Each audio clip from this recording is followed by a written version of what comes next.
Shalom, damai Kristus beserta kita, saudara-saudari yang terkasih. Tidak terasa sekarang ini sudah tanggal 12. Sudah masuk Sabat kedua atau minggu kedua dari bulan pertama di tahun yang katanya baru. Dan kalau saudara mengikuti bacaan almanak dari kitab suci yang saya berikan, di mana setiap hari saudara membiasakan diri untuk membaca minimal 5 sampai 7 pasal, maka kemarin saudara sudah menyelesaikan semua bacaan kitab Kejadian. Tidakkah waktu itu terasa begitu cepat? Ayub pernah berkata, hidup itu hanya seperti hembusan nafas. Kosakata hembusan nafas di sana yang dipakai adalah hebel. Saudara pasti tidak asing dengan dua anak pertama Adam yang mula-mula. Siapa saudara namanya? Betul sekali, Kain dan Habel. Kain itu sendiri artinya adalah tombak, spear, berasal dari kosakata konen yang artinya meratap atau wanita yang berduka, sesuatu untuk melantunkan nyanyian, sesuatu untuk melantunkan ratapan. Kita tidak sedang belajar bahasa Ibrani ya, saudara. Ini hanya sekedar pengetahuan tambahan saja. Dan Habel itu sendiri artinya adalah vapor. Siapa di sini yang tidak merokok tapi memakai vape? Ada? Memakai rokok elektrik. Ada yang memakai vape? Ayo ngaku. Gak usah malu. Gak usah merasa bersalah atau sejenisnya. Saya bicara ini bukan mentang-mentang sekarang saya tidak merokok, lalu saya petantang-petenteng ngaploki orang-orang yang masih merokok. Bukan demikian, saudara. Berhentinya saya merokok itu sebenarnya ada pelajaran yang harus saya ambil. Orang merokok itu tidak berdosa, saudaraku. Apalagi kalian adalah pengikut Yesus. Dosa itu sama sekali sudah tidak ada. Orang merokok itu sama seperti orang makan babi. Saya mau bertanya, orang makan babi itu dosa apa tidak? Tolong diingat bahwa dalam kitab suci ada loh tentang makan makanan halal dan haram. Apapun jawaban kalian, samakan hal itu dengan orang merokok. Kalau kalian berkata makan babi itu dosa, maka merokok juga berdosa. Kalau kalian menjawab makan babi itu tidak berdosa, maka merokok juga tidak berdosa. Jadi kalian yang masih merokok, gak usah takut dan gak usah minder dengan orang-orang yang sok suci semacam orang-orang Farisi. Munafik.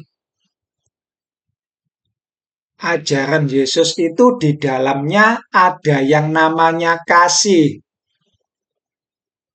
Kalau kalian belum bisa berhenti merokok, ya pelan-pelan. Tapi tetap harus ada usaha. Tetap harus ada yang namanya niat berhenti. Gak bisa tunggu belas kasih dari Tuhan. Oke?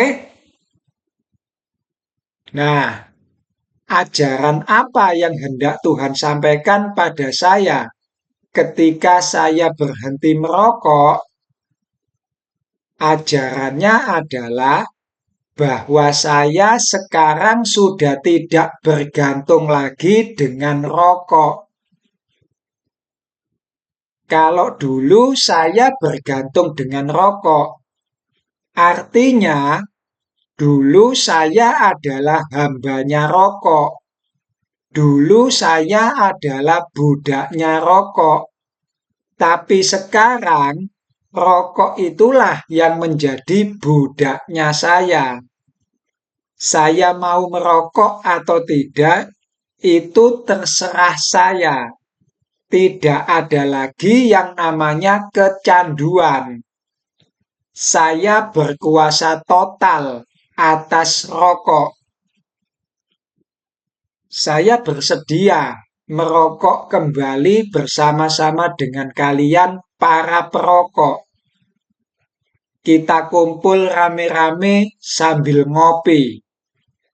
Wah, itu nikmat sekali. Betul? Saya bersedia melakukan hal itu kembali dengan catatan yang kita bicarakan ngalor ngidul nanti adalah firman Tuhan. Sambil baca-baca kitab suci, kita merokok, kita ngopi bersama-sama. Gak masalah bagi saya. Sebab saya pribadi bisa memastikan bahwa diri saya tidak akan ketergantungan dengan rokok lagi. Saya melakukan semata-mata hanya untuk kalian. Kalian tidak perlu khawatir dengan hidup saya. Saya bisa stop kapanpun saya mau. Sebab saya berkuasa atas rokok.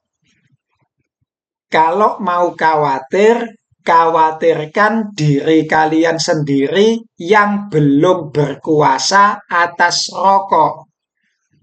Paham ya? Seperti firman Yahweh pada Kain. Tetapi jika engkau tidak berbuat baik, dosa sudah mengintip di depan pintu. Tetapi engkau harus berkuasa atas dosa tersebut. Dan saya sudah berkuasa atas rokok. Bisa dipahami ya? Itulah pelajaran yang saya dapatkan dari setahun berhentinya saya merokok. Bukan berfokus pada melakukan dosa atau tidak melakukan dosa, tetapi berfokus pada apakah kita bisa menguasai dosa tersebut, apakah kita bisa menaklukkan dosa tersebut, atau kita justru dikuasai oleh dosa itu. Kita ditaklukkan oleh dosa. Minggu depan mungkin kita akan bicara tentang hal ini, saudara. Satu-satunya hidup manusia itu harus bergantung dengan Yahweh. Bukan bergantung dengan makanan atau minuman. Juga bukan bergantung dengan kesenangan-kesenangan dunia. Kenikmatan-kenikmatan dunia. Tapi hanya bergantung dengan Tuhan yang adalah Roh. Jika Tuhan berkehendak, minggu depan kita akan bicara tentang hal ini. Oke, sekarang kita lanjutkan kembali pada Habel. Jadi arti Habel itu adalah menguap, mengukus, vapor, membuat sesuatu ada kokose, ada beluke. Apa sih bahasa Indonesiane beluk kuwi? Ada asapnya, yang mana hal itu bisa juga seperti orang bernafas. Jadi Habel itu juga bisa berarti nafas. Orang bernafas itu juga mengeluarkan asap dari hidungnya atau dari mulutnya. Seperti orang merokok itu tadi.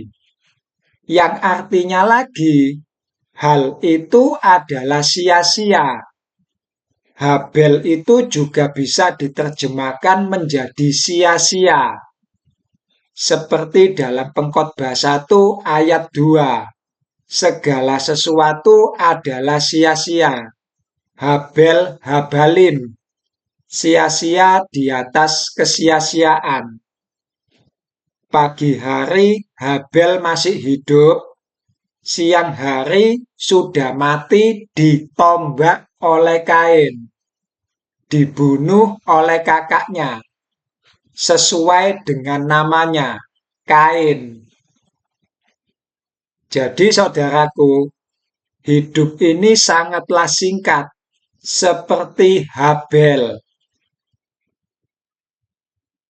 Ada yang menerjemahkan Habel ini dengan setarikan nafas. Gak masalah. Tapi saya lebih pas dengan hembusan nafas.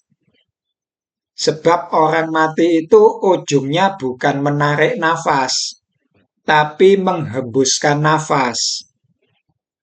Kalau ada saudara kita yang menerjemahkan dengan setarikan nafas, tolong dibaca itu trayek PP. Seperti angkot yang sekali narik pulang pergi. Paham ya? Setarikan nafas. Itu maksudnya bukan menarik nafas, terus dia mati. Gak mungkin. Tapi trayek PP, pulang pergi, narik nafas, lalu menghembuskan nafas, dan mati. Sebab sudah tidak sanggup lagi menghirup udara. Itulah arti setarikan nafas. Trayeknya PP. Bukan sekali narik nafas, terus mati karena gak bisa menghembuskan nafas. Itu gak mungkin terjadi. Orang mati itu bukan karena dia gak bisa menghembuskan nafas, tetapi karena dia gak bisa menarik nafas lagi. Paham ya? Rohnya keluar dan gak bisa masuk lagi. Kalau masih bisa narik nafas lagi, sudah pasti masih hidup. Oke?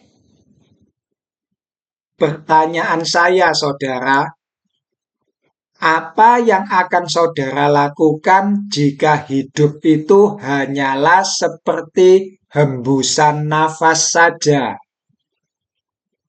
If life is so short, what will you do? Mari kita belajar menghitung hari-hari kita. Dan kita akan belajar dari Kristus, bukan dari Krisdayanti. Menghitung hari, detik demi detik, masaku nanti akan gak ada. Kita tidak belajar dari Krisdayanti. Kita akan belajar dari Kristus.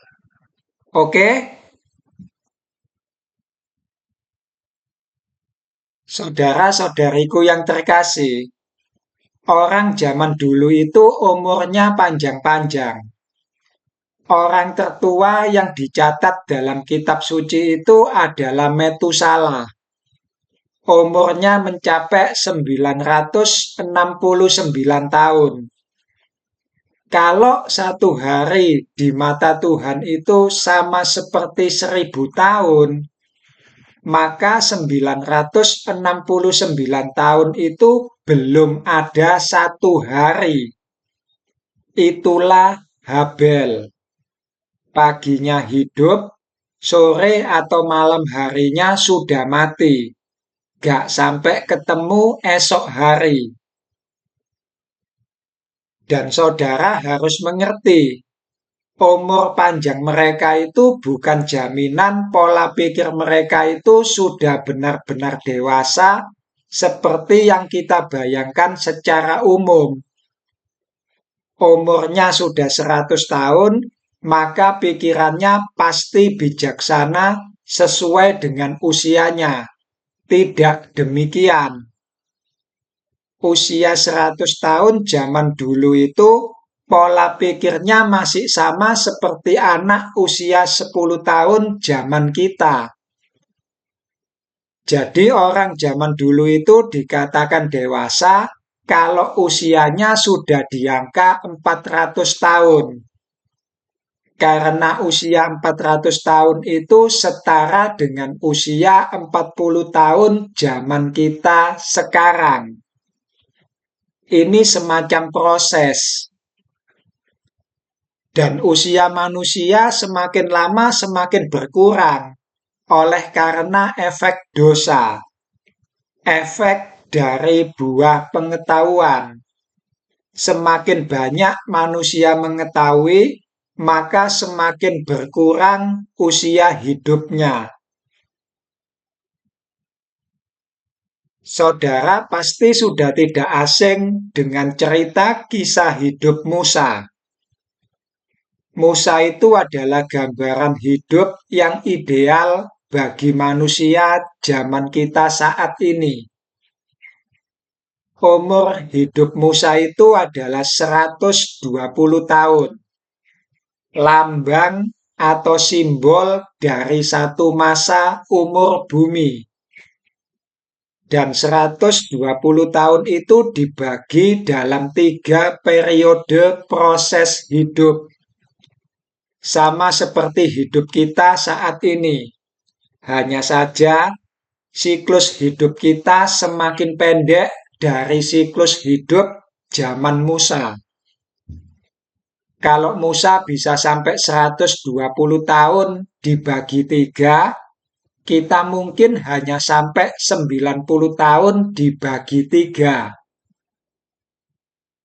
Saya sendiri masih bisa melihat orang-orang yang sudah berumur 100 tahun lebih. Tapi waktu itu saya masih kelas 3 atau kelas 4 SD. Seiring dengan berjalannya waktu, saya rasa sekarang sudah tidak ada lagi orang yang bisa mencapai umur 100 tahun. Tetangga saya dulu masih ada 2 atau 3 orang yang usianya mencapai 100 tahun lebih. Dan yang masih saya ingat adalah tetangga saya yang bernama Mak Pang. Keluarganya penjual rujak petis, rujak cingur. Kita sering beli ke sana. Itu 100 tahun lebih umurnya. Sudah tua tapi masih kuat jalan tanpa tongkat. Hanya sudah pikun. Sering berdiri di kamar mandi. Dan dia katakan sedang nunggu bis. Dia mau pergi. Dan saya ketawa kalau sudah seperti itu. Baik, saudara. Kita akan lihat sejenak siklus hidup Musa. Sorry, bukan siklus hidup. Apa ya namanya ya?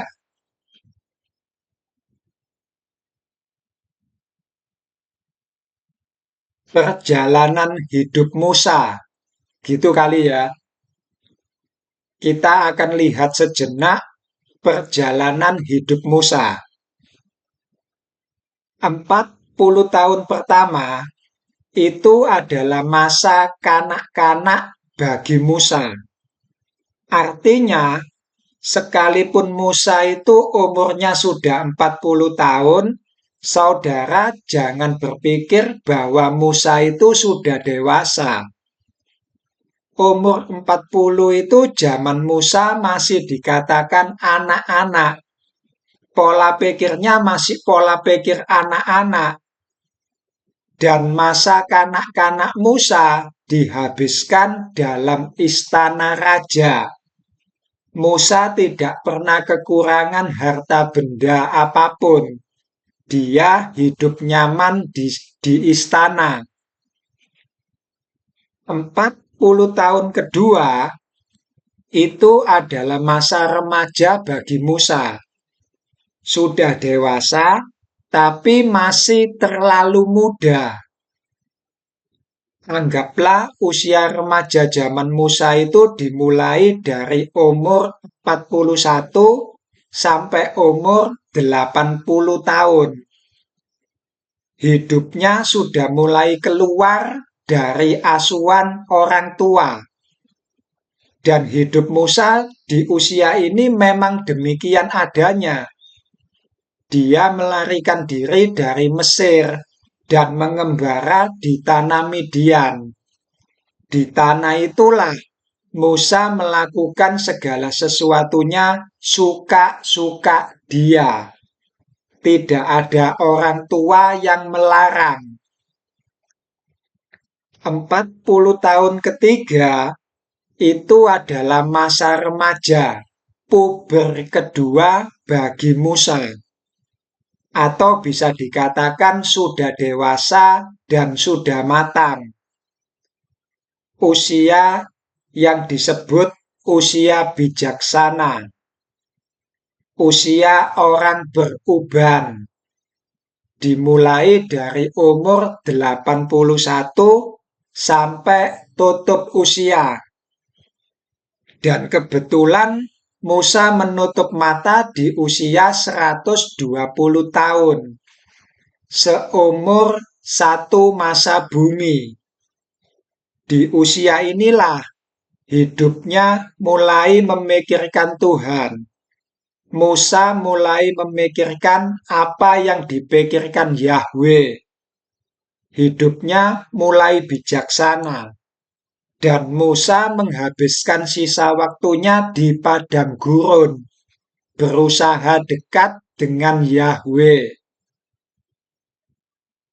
Itulah 120 tahun perjalanan hidup Musa yang dibagi menjadi 3 proses.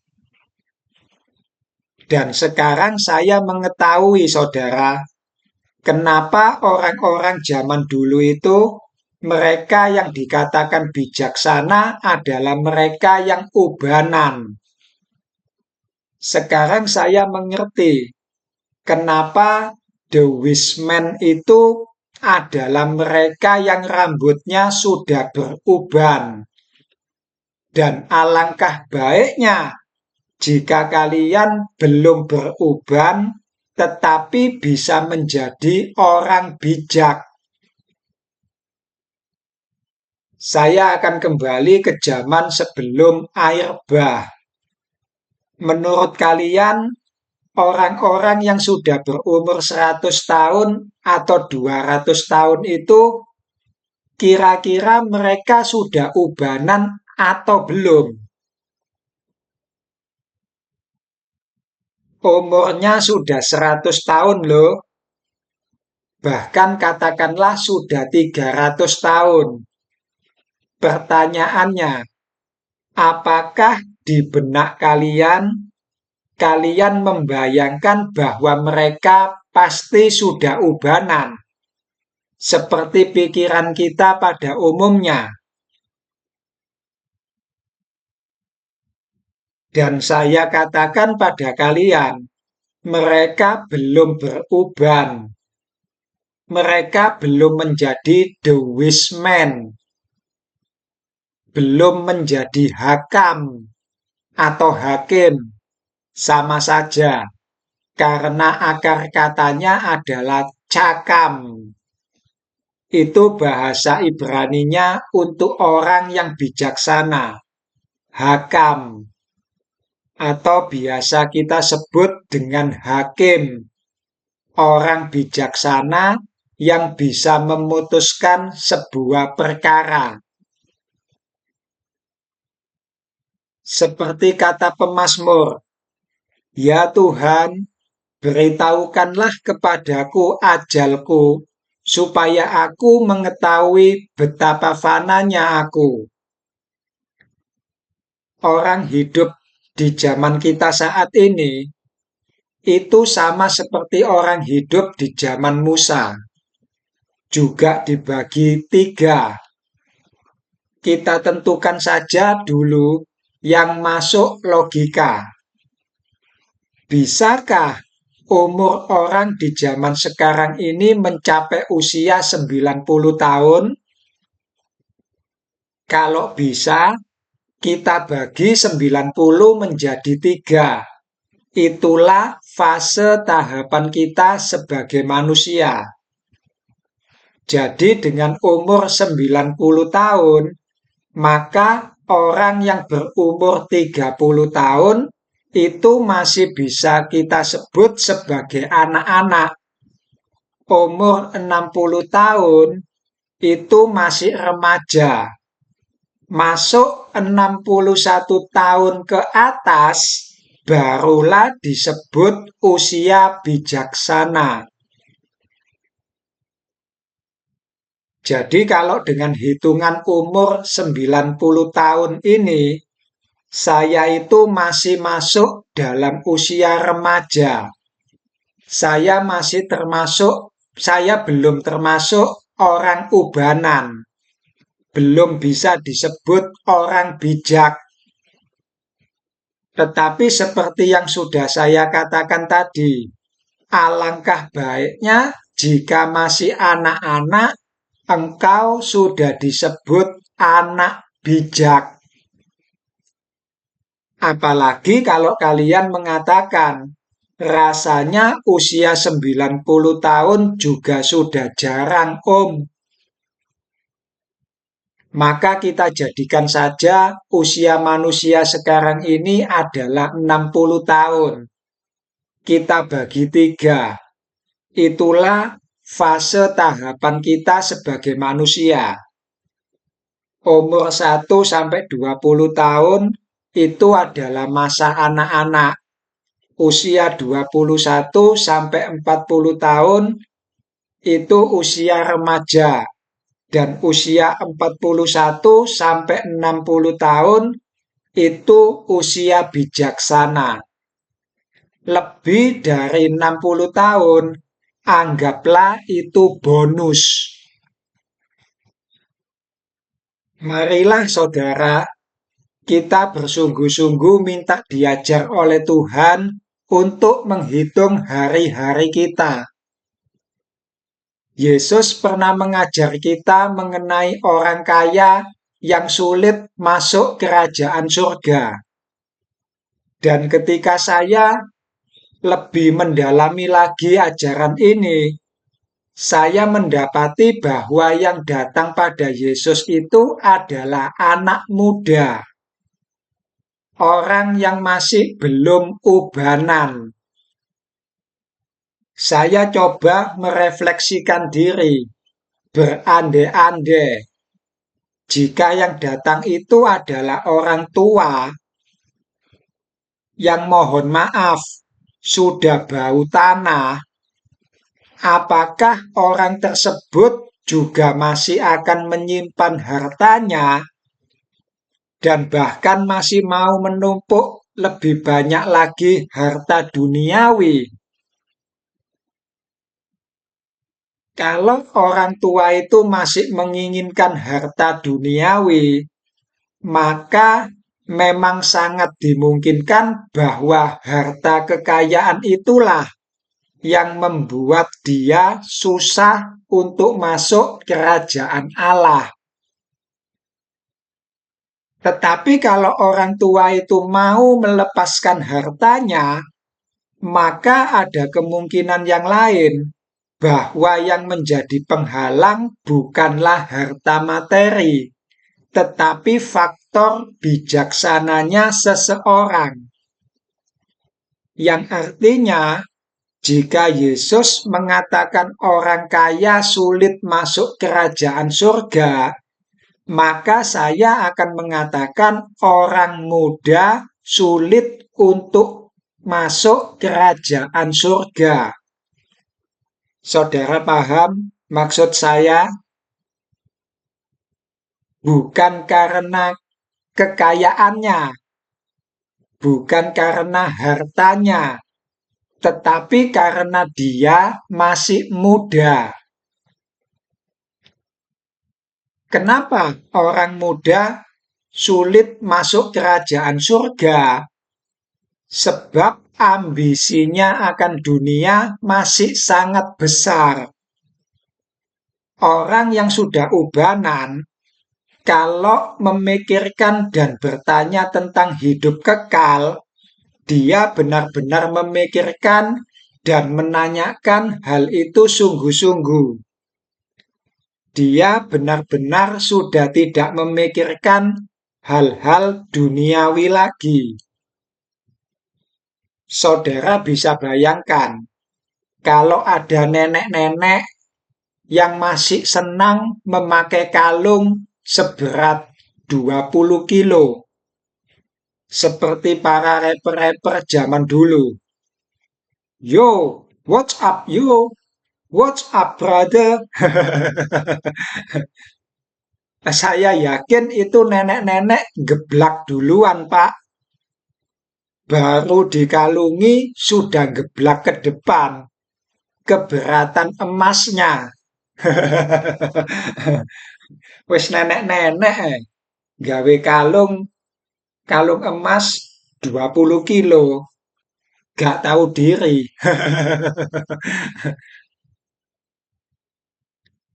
Tetapi kalau orang masih muda, kadang dia bertanya itu hanya karena ingin memenuhi rasa penasaran saja. Dia tidak sungguh-sungguh butuh jawaban sebenarnya. Oh, ternyata begitu. Aku gak sanggup. Selesai. Oh, ternyata begini. Saya mampu. Maka dia akan mencoba melakukannya. Dia tidak sungguh-sungguh membutuhkan jawaban sebetulnya. Hanya mengurangi rasa penasaran dia saja.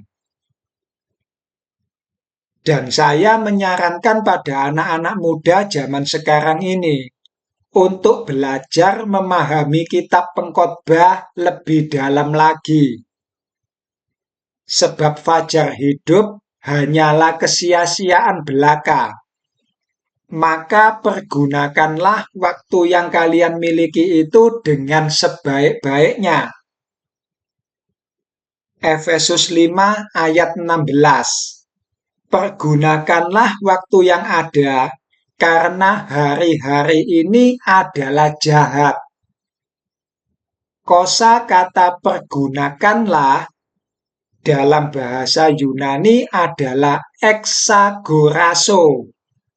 Dari dua kosakata, yaitu ek yang artinya keluar dan agorazo yang artinya membeli kembali, buy back, ditebus, redeem. Ini sudah seperti istilah main saham, saudara. Rescue from loss. Tebuslah kairosmu. Waktu dalam bahasa Yunani itu sendiri ada 3, saudara. Yang pertama, kronos. Kita biasa mengenal dengan kosakata kronologi. Itulah kronos. Yang kedua, aion. Dan yang ketiga adalah kairos. Dan Efesus 5 ini memakai kosakata kairos. Kairos itu adalah waktu yang berhubungan dengan kesempatan. Apa maksudnya? Kalau kalian bisa berbuat baik, maka berbuatlah baik. Berlomba-lombalah kalian semua dalam melakukan segala kebaikan yang bisa kalian lakukan. Saya mengatakan hal ini kepada kalian semua karena saya sendiri berusaha untuk melakukan perbuatan baik tersebut.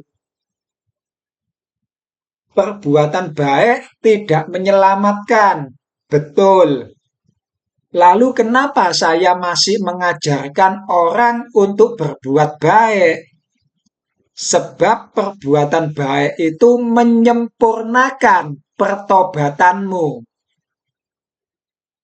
Kalau ada pendeta yang berkata, perbuatan baik tidak menyelamatkan, kalian amini saja perkataan pendeta tersebut. Sebab ajaran itu adalah sebuah iman. Tapi iman tanpa perbuatan itu adalah iman yang mati. Yesus pernah berkata, ahli Taurat dan orang Farisi sudah menduduki kursi Musa. Maka apa yang harus kalian lakukan? Turutilah dan lakukanlah segala sesuatu yang mereka ajarkan kepadamu. Mereka mengajarkan apa pada kalian? Mengajarkan doktrin bahwa perbuatan baik tidak menyelamatkan. Maka cukup diamini saja. Tetapi jangan kalian menuruti perbuatan-perbuatan mereka. Kenapa? Karena mereka hanya bisa mengajarkan, tapi mereka tidak bisa melakukan. Mereka tidak tahu bagaimana cara berbuat baik. Maka kalianlah yang harus memberi contoh pada mereka bagaimana berbuat baik itu. Sama seperti Yesus yang selalu berbuat baik pada siapa saja. Tidak peduli itu orang Yahudi, orang Samaria, orang Romawi, orang Venesia, bahkan orang Farisi dan Saduki sekalipun. Yesus selalu berbuat baik. Kalian murid Yesus, bukan murid pendeta tersebut. Maka kalian juga harus berbuat baik seperti gurumu yang melakukan perbuatan baik. Kalian harus ingat, hanya ada satu gurumu, yaitu Kristus. Dan kita semua adalah saudara. Kalau kalian sendiri masih tidak mengerti bagaimana berbuat baik, bacalah kembali Lukas 10 tentang orang Samaria yang murah hati. Karena perkara tersebut setara dengan perkara anak muda yang kaya raya. Bedanya yang bertanya sekarang adalah seorang ahli Taurat. Pertanyaannya pun sama, yaitu mengenai hidup kekal. Jika kalian masih muda dan ambisi kalian untuk memperkaya diri masih sangat tinggi, minimal bantulah sesamamu yang membutuhkan. Kunjungilah rumah-rumah yatim piatu. Kunjungilah orang-orang jompo. Jangan lupakan saudara-saudaramu yang mungkin dipenjara karena Kristus. Jenguklah mereka di penjara. Beranilah berkorban untuk orang yang tidak kalian kenal, seperti orang Samaria tersebut. Berbuat baik itu tidak akan ada habisnya. Maka berlomba-lombalah kalian dengan berbuat baik selagi diberi kesempatan. Karena apa yang kau lakukan untuk saudaramu yang paling hina, engkau sudah melakukannya untuk Tuhan. Yesus sudah melakukan eksagoraso untuk kalian, sudah membeli kalian kembali. Maka hidup kalian bukan lagi milik diri kalian sendiri, melainkan milik Yesus. Maka segala sesuatunya kalian harus mencontoh majikan kalian. Pikirkanlah dan bekerjalah bukan lagi untuk tujuan yang fana, melainkan untuk tujuan hidup yang abadi. Kalau kalian meyakini bahwa setelah mati ada kehidupan abadi, maka mulailah menabung harta yang abadi tersebut. Mulailah mempersiapkan diri sedini mungkin. Bukan mempersiapkan tabungan untuk hari tua. Sebab hidup senja maupun hidup fajar itu tidak ada bedanya.